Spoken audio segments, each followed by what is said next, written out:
Good morning, second grade. Today is Friday, April 3rd, 2020. We have made it through another week. Hope that everyone is staying safe and enjoying their time together. I am Mrs. Crow, and I will be doing today's lessons.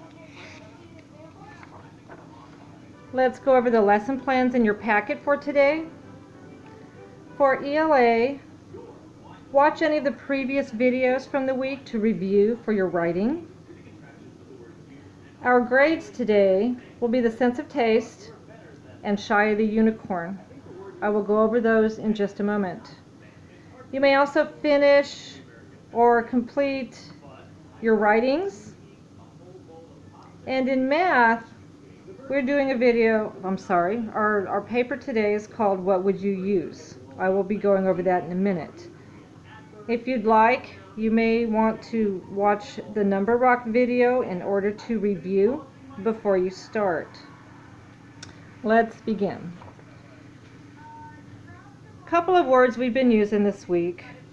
Context clues, something we have learned at school.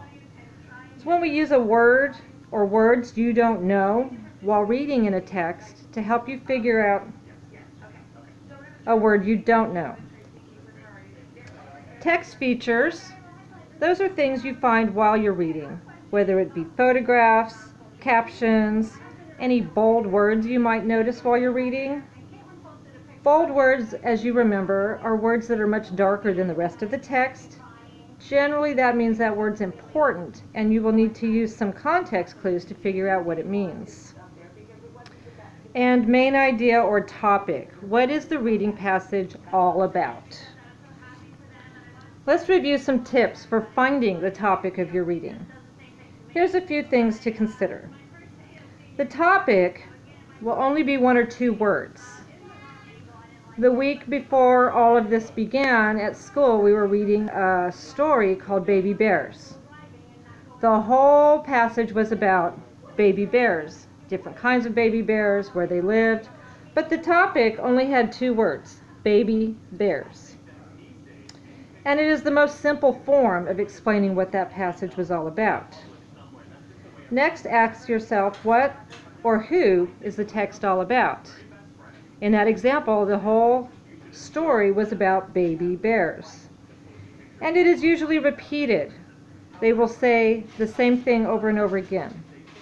Some examples of topics might be bikes, computers, my sister, plants, circus tricks, and of course baby bears.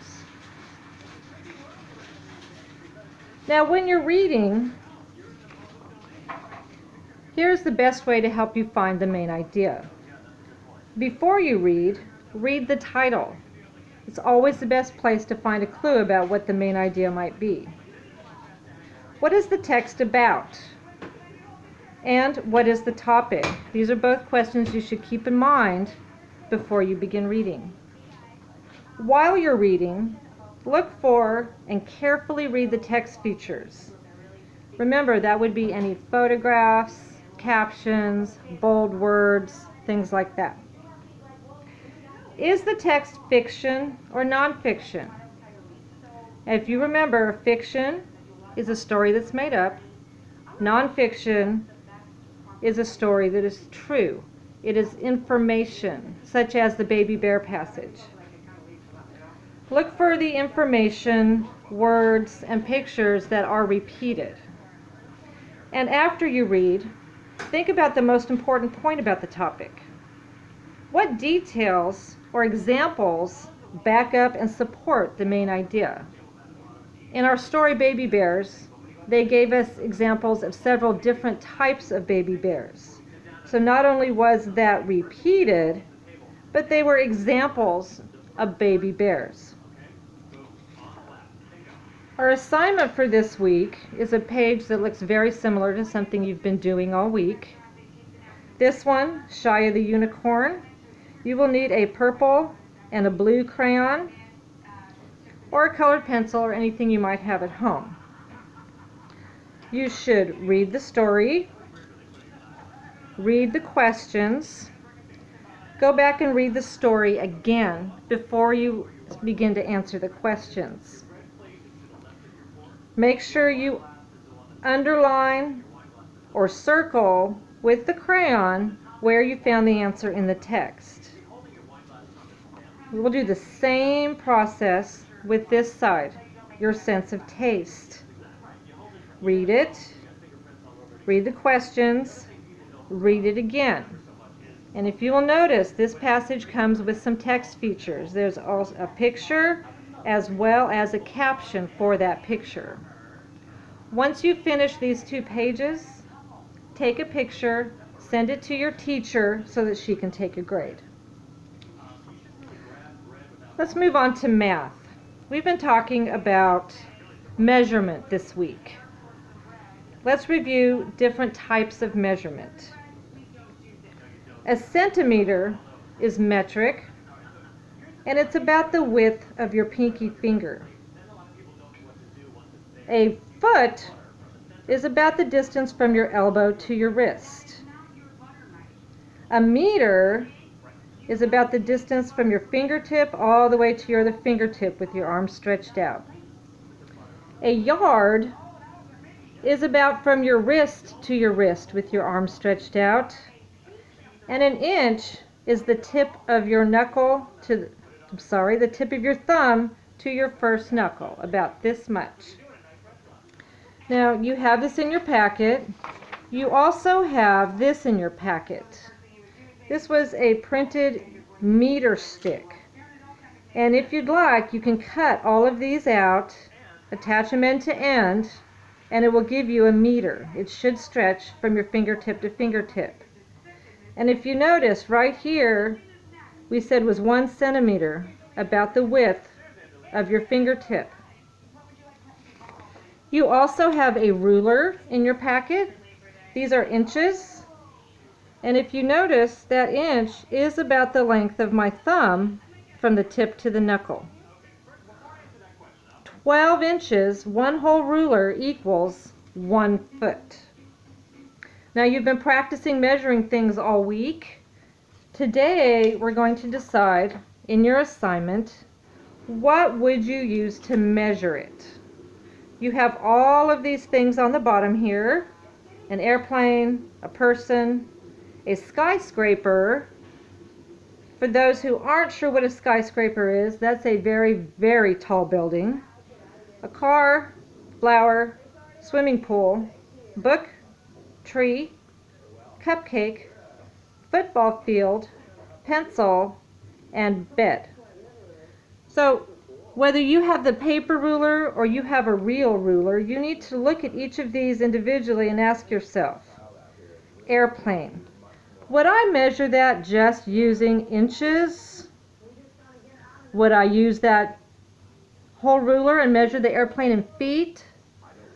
Or should I use yards, which is 3 rulers long, about the same as a meter stick? You can either cut these out and glue them where you think they belong, or if you'd like to color code, color this inches one color, and then whichever one of these you think you would measure in inches, color that the same color. Or, same thing with feet, color that a different color, and then the same thing with yards. Once you are finished with this, take a picture of it and send it to your teacher for a grade. Now, some of you have already received notice that we are going to start taking some science grades.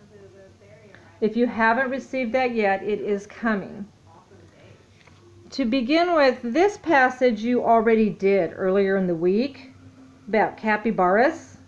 It talks about needing water, needing to eat, things that animals need to stay alive.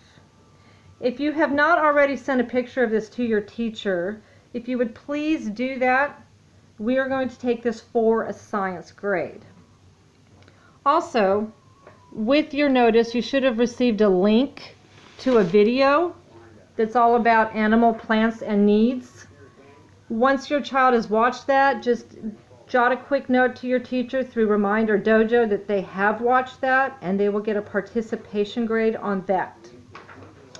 And for our last grade that we want to take this week, We're going to ask that your child draw a plant or an animal and write a short sentence about what that plant or animal might need.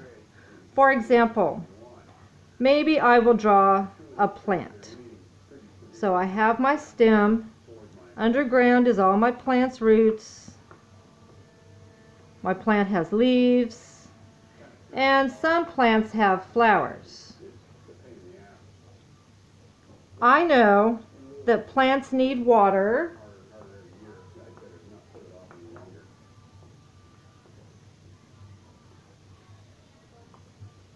and I also know that they need sunshine.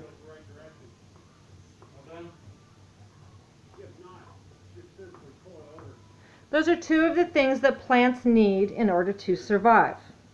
It doesn't have to be a plant. It can be an animal, whatever your child chooses to draw. And again, take a picture of this and send it to your teacher. Don't forget, next week is our inner session. You don't need to do any of week 3. We're saving that for the week afterwards. And as always, if you have any questions, don't hesitate to call your teachers.